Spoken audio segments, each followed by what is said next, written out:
Carl and Liam here from Brrraaains A Head-Banging Life, gbhblofficial for short. And it's getting Goosebumps as we're up to the 6th episode of season 3 of the Goosebumps TV series. It's an old story, the 50th episode overall. We're up to number 50 in incredible.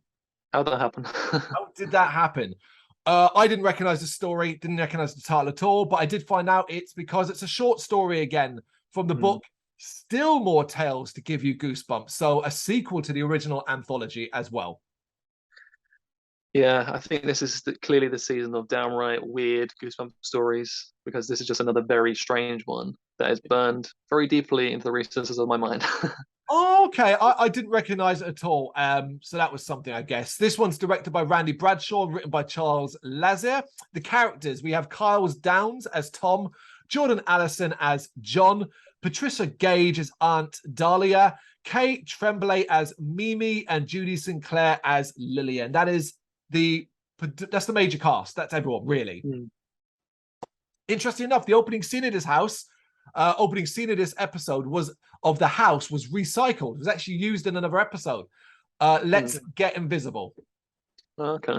Is that the first? That's the first time they've done that, is it? Reusing... I think it's the first time we've had a recycled exterior shot where they've just used a shot from a different episode. We've had houses recycled, but not to the extent where they just took a still or an image from an episode and used it in a different one. 50 episodes in. Be honest, I wouldn't have noticed if I wasn't told. Yeah. We begin with a brief shot of the house as we open, focusing on two young boys inside fighting over a piece of food. This is Tom and John, two young boys. Tom is hungry and suggests they go into the basement where the freezer is to find food. The conversation here suggests that their parents are really bad at their roles. So this is a Goosebump trope popping up. Bad parenting. Because they say, Mom forgot to go shopping for food. And I was like, the fuck do you've got kids. You don't just forget to go shopping for food, do you? And Dad forgot to change the light bulb in the basement. ... Again. So, yeah, that's the implication. The pair go down the stairs into the dark. Tom winds John up about spiders and a web freaks John out. And then the door slams shut. Tom continues to tease John about spiders, causing him to freak out and head for the exit. However, a tall figure at the top of the stairs stops him in the tracks. And that's where we fade to black. That is our opening Goosebumps scare. Did that affect you? No, not the best one they've had today, that's for sure. No, particularly as their introduction to these two boys. They're a little bit irritating.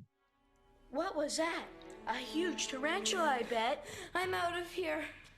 Oh, John, here's your tarantula. Oh,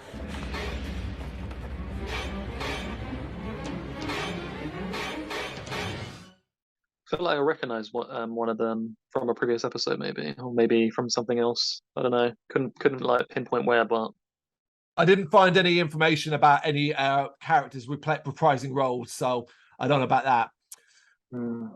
When we come back, the figure takes her hat off, revealing a woman the boys call Aunt Dahlia. And her tone changes completely here, and we simply cut to the kitchen.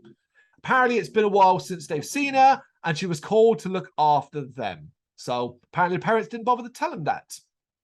Another fun, kooky Goosebumps character from an adult. Yeah, really reminded me of the aunt or grandmother from Monster Blood. That's actually true, yeah. I can see that. Anyway, she tells them to go play while she cooks them up something. And when they leave, her face sort of gets all stern, and we see her pull a massive pack of something weird out of her bag. So, clearly, immediately, something's going on. She's weird. You can see that.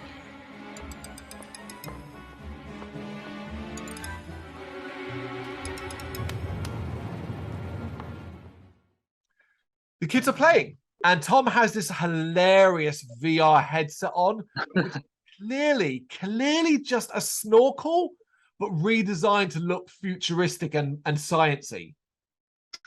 I just put, what in the absolute fuck is that virtual reality thing on his head? Like, what is that supposed to be? I mean, I guess they didn't want to put in anything, an official real-life console to get copyrighted or something, but I mean, they made a little prop, but it just looked ridiculous. It was a snorkel. Like, you might as well just put goggles on them, It would have been much as believable.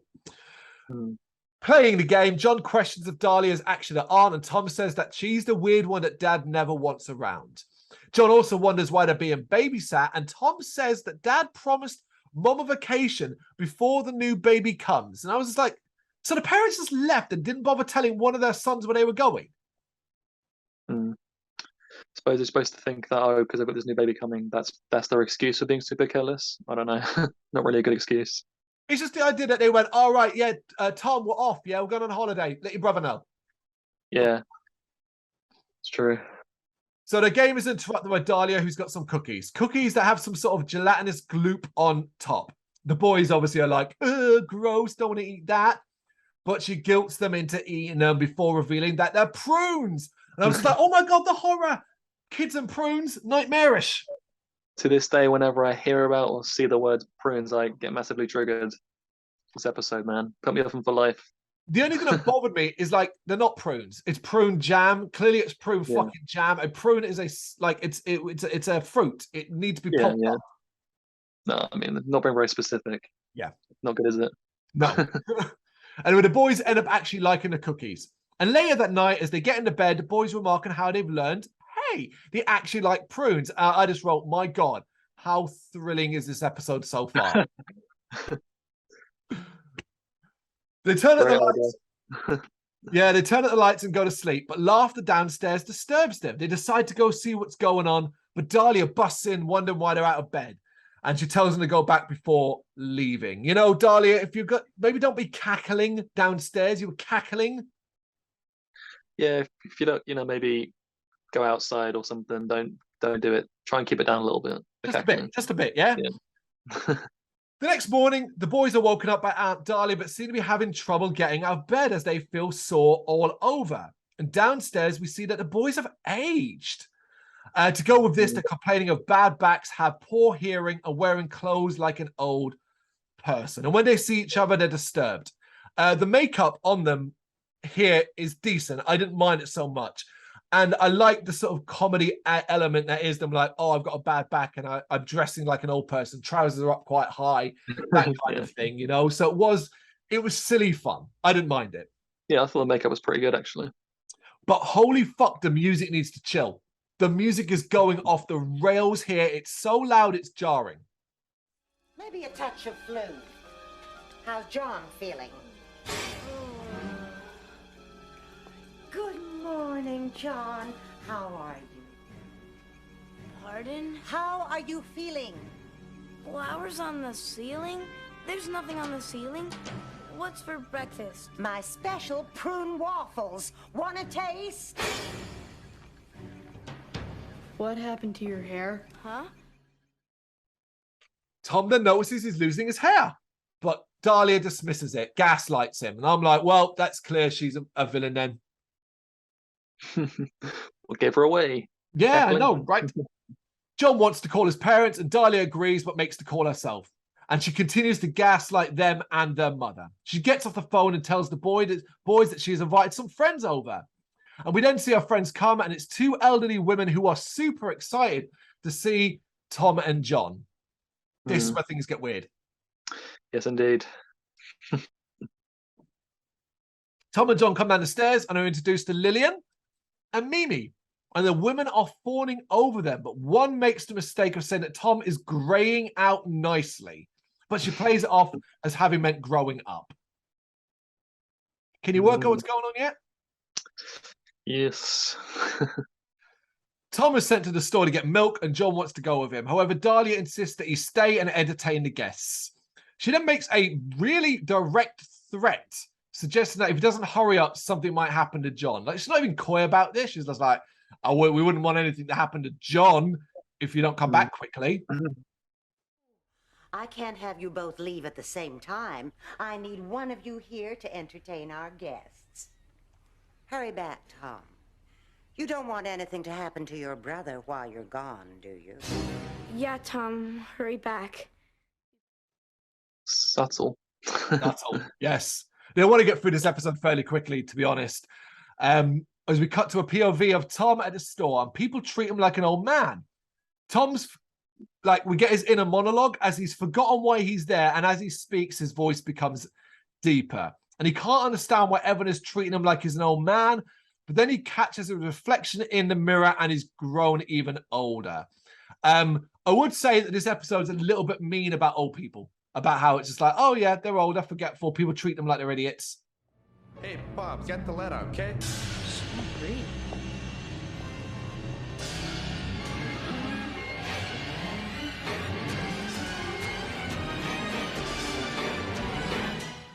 Yeah, harsh reality. Yeah. But the prosthetics now that they're using to make him look old, it's not makeup anymore. Now it's prosthetic masks. It does look good. Yeah, it does actually. You can see they've gone like proper head to toe with it. So Yep, agreed. Back at the house, the women are fawning over John, who is also aged. As Tom arrives home, he wants to speak to John in private, but Dahlia insists they need to play bridge with the women. So she's constantly insisting, no, you guys stay here. She doesn't want to let them go off alone or anything like that. why do old people love bridge so much? Though? Yeah, have you ever played bridge? What is bridge? I don't even know. It's a card. I know it's a card game. All I know is that when I'm old, like I don't old people's home, I'm obviously going to play bridge at some point in my life. So I mean, I'll get back to you one day on that what exactly it is. Oh, it's gonna be hilarious. You're gonna be like in your 70s going to an old people's home and being like, right, where's the bridge? And be like, we don't play bridge anymore. That's well out of date. And you'd be like, no. Anyway, Tom insists that he needs to speak to John and gets his way by suggesting that it's a guy thing, which makes the women kind of go, ooh, okay. And Dahlia insists they hurry back. So yeah, weirdness. I thought the old women were doing a fun job of being creepy and having this weird vibe about them. So good acting. Yeah, I agree. In fact, it reminded me, when in the Witches, the Angelica Houston witches, when they the old witches kind of fawn over kids and that's what it reminded me of. Yeah, no, that's true. So yeah, he insists that they go off to talk. Together, the boys look at themselves in the mirror and suspect that Dahlia cast a spell on them. They try to call her parents, but Dahlia picks up the phone on the line. And what I did appreciate here is they actually did an acknowledgement that Tom and John heard that and were aware. So many things don't do that. And that you hear a click on the other end of the line. Yeah, it's an obvious, you can tell when someone else is listening on the other side. Yeah. Her and the other women head upstairs as Tom tries to keep John calm. They consider going out the window, but they're way too old for that. They even like kind of slapsticky try to climb up here and it's silly, that kind of thing.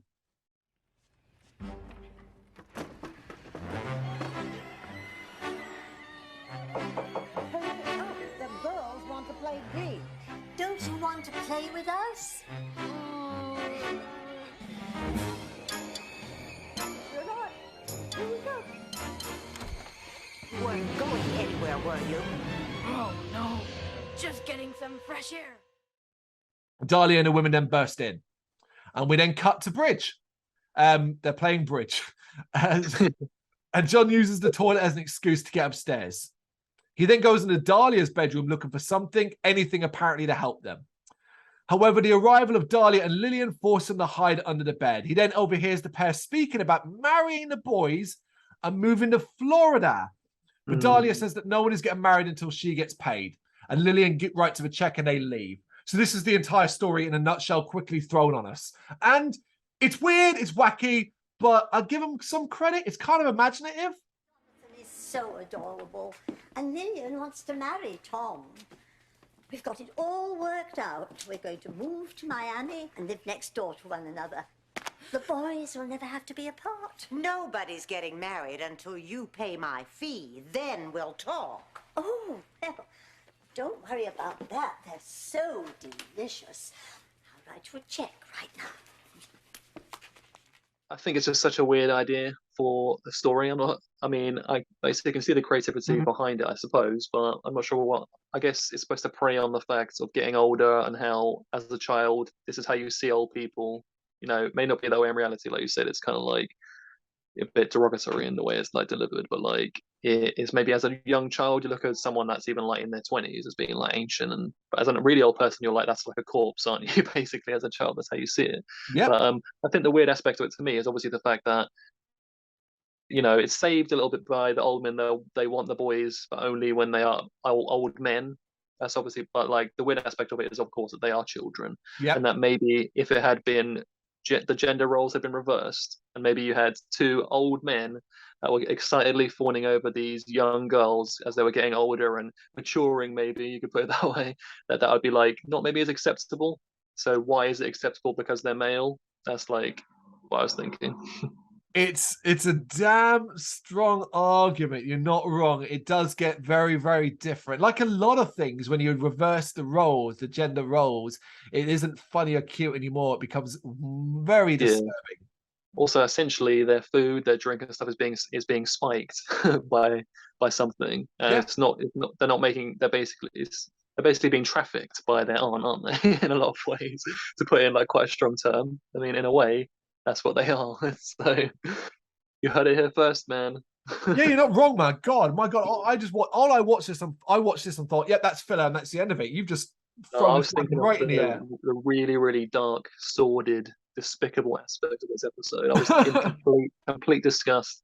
R.L. Stein needs to get cancelled for this one on Twitter. I'm going to go on there and I'm going to be like, this is despicable. Cancel R.L. Stein. Yeah.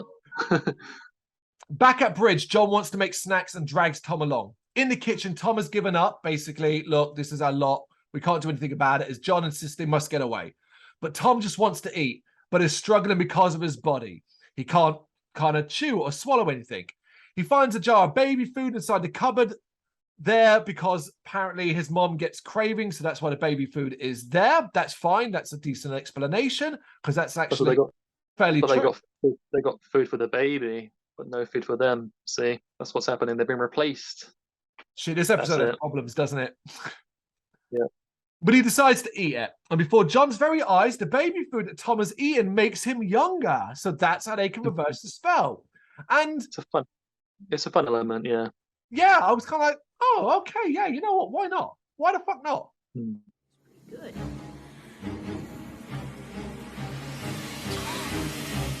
getting younger. Baby food.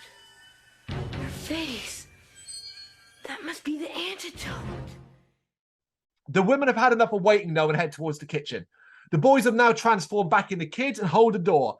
But the women are able to force their way in, and seeing them young, Dahlia's outraged and simply plans to make them old again. It was the prunes all along. I wondered how many children after watching this episode were like, I've never eaten prunes. That was me. That was me, Yeah. man. I can't even see a prune, man. I start sweating and I freak out, man. And in a fun resolution, Tom throws a pitcher of prune juice in Dahlia's face, and she melts into a corpse before turning into dust. And it's like one of those where you're like, I didn't see that coming. Yeah, quite a light-hearted episode, really. I mean, that it's quite, yeah. The effect of her melting into the corpse, I thought was pretty good as well. So agreed. I liked it. But I was just, again, I'm going to delve a little bit too deeply here and say, I think, like, what is the like logic and behind this whole prune magic? You know, that's what I want to know. Because like one prune cookie seemingly aged them overnight, like they got a bit older, and so, but then an entire jug of juice, it basically, I mean, because she's already old, I suppose, when it got thrown on her, even though she didn't technically consume it, it just touched her skin. So like, why does that age her basically to decomposition? That's just my question. How does this magic work? That's what I want to know. Yeah, it's that. Let's even break it down. So my presumption would be this, that it's not prunes per se, but her special kind of prunes. Let's presume she's a witch and she grows a special kind of prunes. Getting the prune juice in her face, it entered her orifices. It would have entered her mouth, it would have entered her nose, it would have entered her eyes. So that's ingestion, so to speak. That's what I would go with. Into the bloodstream. Yeah, basically, yeah, it enters the bloodstream. That's the best, because I don't think it's just prunes in general, because like prunes exist in life. It's got to be magic prunes. Yeah, I mean, I assume that when she's cackling at night, she's actually making some kind of magic prune type jam or potion. Yeah. It would make sense because of the bag she pulled out of her own bag early on in it. I mean, I think it's supposed to be some kind of joke, obviously, about the fact that old people like eating weird, nasty food that you would think as a child is nasty, like prunes, that kind of thing. So it's exactly that. It's just a joke about prunes being gross. Yeah, but logically, if she wanted to entice children into eating this, why choose prunes? Ooh, yeah. Yeah. Why not choose ice cream or something like that? But anyway, that's as deep as we'll go. Fruit juice.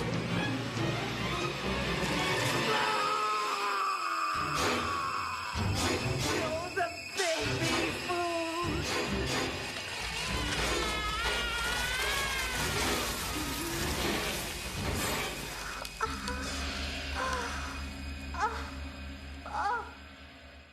Indeed, we're at the end now as they threaten the other two ladies who basically go, well, we're out of here, off we go, and they leave.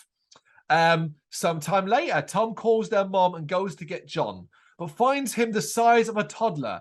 And apparently John went and ate more baby food that makes no sense. That makes no fucking sense at all. Why would he do that?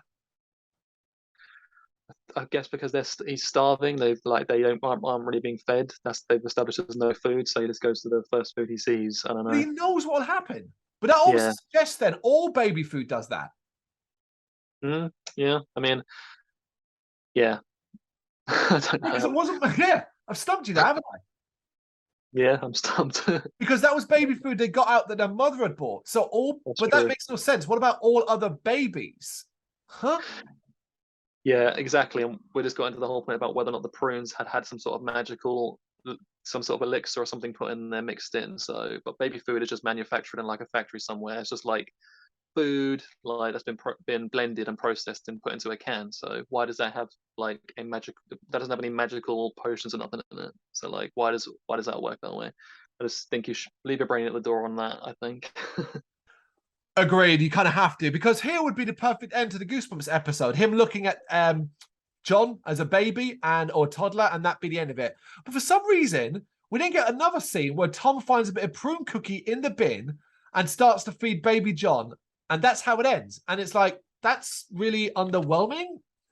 Don't like that ending. I just thought it was a kooky ending to a kooky as fuck episode, really. It ended like it began, really. Yeah. The problem for me is that we've had kooky episodes that are more interesting than this, and this just wasn't that interesting when it comes down to it. It's one where all the kooky elements I feel like I've seen done before, and when you start breaking it apart, as we've done throughout this talk through, it doesn't hold up or mesh well together, which a lot of the other episodes at least do. So for me, this is middle of the road. I will forget this episode exists quite really soon. Yeah. I was going to say that like it is one of those episodes for me that is just plain weird, that I find it really memorable. And it's one of those episodes that really just stuck with me over the years from watching Goosebumps from like a younger age. It's quite a few episodes like that. Like it just, I've spoken about in the previous episodes, the ones that I find that are just plain weird, maybe not technically good, but they stick with you maybe more than some of the more traditionally better episodes, Yeah. Fair enough. It is an old story. What do you think of it? Do you agree with Liam as it's quite memorable in that, or do you agree with me in that it's pretty forgettable? Let us know in the comments. Thank you very much for watching. If you liked what you saw, please help us out by giving us a thumbs up and hitting that subscribe button. If you really liked what you saw, consider donating to keep the website and channel running by buying us a coffee via our coffee page or picking up some merch from our Big Cartel store. You can check us out on gbhbl.com as well as via our social media, Facebook, Instagram and Twitter, as well as listen to our interviews via SoundCloud, Apple Music and Spotify. Just search for GBHBL. Games, horror and heavy metal. What else is life for?